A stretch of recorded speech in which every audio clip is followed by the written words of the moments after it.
banks really only want to give you money when you don't need it. And I want you to think about that. And when I was a young boy, my parents taught me the difference between need and want. And in this case, that matters a lot to the bank. Now, when you have a strong financial track record, you have multiple years of tax returns that show good profit, good cash flow, and maybe you don't need the money, but it would be nice to have. It would help fuel some growth, might help buy some equipment, or maybe build a building or buy a building. Those are the times that you really want to go to the bank and create that relationship.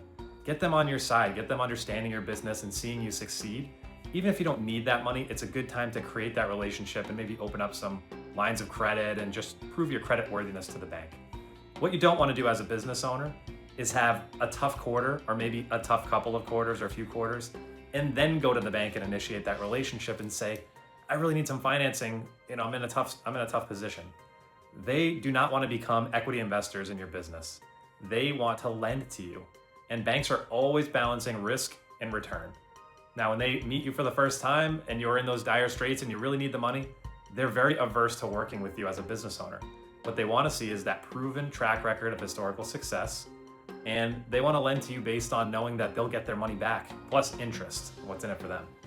So think of it this way, even on your best year when you don't need the money, it's still a great time to have the bank in your corner and to create those relationships for when the times are a little bit tough and cash is tight.